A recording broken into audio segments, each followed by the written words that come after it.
Je sais pas si vous connaissez la mode du Project Pan, mais j'avais trop envie de tester ça parce que j'ai un peu trop de produits que j'utilise pas dans mes tiroirs. Dans cette vidéo, on commence par les produits lèvres. Dans ma vie, j'ai toujours eu un problème. À chaque fois que j'applique un rouge à lèvres sur mes lèvres, ça fait soit trop rose, soit ça fait orange. C'est pour ça que je n'ai toujours pas trouvé actuellement mon combo lèvres préféré qui me va parfaitement. Et comme je trouve pas, bah en fait je me retrouve à acheter plein de produits et de ne jamais les utiliser parce que du coup j'aime pas le rendu sur mes lèvres. On commence par ces trois glosses là, je les mets dans la même catégorie parce qu'en fait c'est trois glosses transparents mais qui sont hyper pailletés. Personnellement celui de chez Wacom comme ça, je le trouve très beau et je pense qu'il peut être très beau sur certains looks, donc je le garde. Le marron comme ça je le garde aussi parce que c'est le seul gloss marron que j'ai dans ma collection. Pour finir, ce gloss un petit peu orangé comme ça de chez Fabien Cosmétiques, je le garde aussi parce que j'ai rien d'autre pareil. Je l'ai acheté et je regrette pas du tout, j'adore le gloss, j'adore comment il fait sur les lèvres, c'est juste que ça va pas avec mes combos lèvres continuellement, mais c'est un très beau produit. On passe ensuite à ces trois glosses là, je les mets dans la même catégorie parce qu'en fait c'est juste des gloss transparents, tout ce qu'il y a de plus simple. Celui-ci de chez Fenty, il ne veut pas se finir, voilà, ça fait 3000 ans que je l'ai.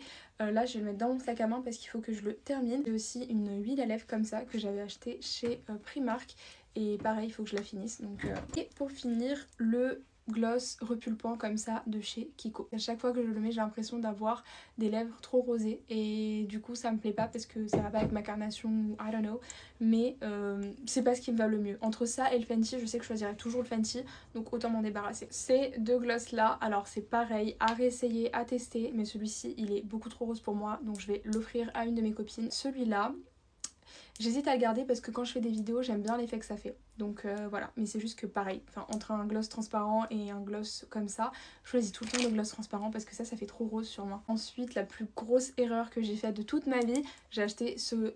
c'est même pas un gloss, c'est quoi? En gros, c'est un truc un peu genre effet lac.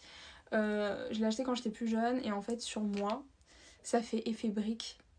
Et je déteste cette couleur sur moi, donc je l'aime pas. Cette couleur là, je l'ai eu dans mon calendrier de l'Avent là que j'avais ouvert avec vous.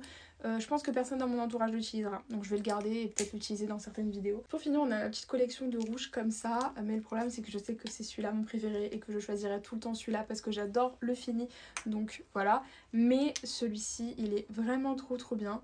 Je pense que c'est ma grand-mère qui me l'a donné si je me trompe pas, donc je le garde aussi. Celui de chez Lancôme, il est cassé, mais la couleur, elle est juste parfaite. C'est un peu un rouge, enfin elle est vraiment parfaite. Et celui-là, je l'ai eu en cadeau, pareil dans le calendrier, ça se reconnaît je crois. Voilà, j'ai 4 rouges à lèvres rouges alors que j'en mets une fois par an. Et le problème c'est qu'en fait avant de trouver le bon rouge, t'es obligé de tester plusieurs produits. Donc en fait, that's life. Pour le bilan, j'ai donc décidé de garder 9 produits pour les lèvres, sans compter ceux qui sont dans mon sac actuellement, mais c'est des produits que j'utilise, donc il n'y a pas de question à se poser, je pense que j'en ai 4 ou 5 dans ma collection, et j'ai décidé de me séparer de 5 produits lèvres. C'est vraiment rien, parce que j'ai vraiment pas l'impression d'avoir besoin de tout ça, mais ça n'a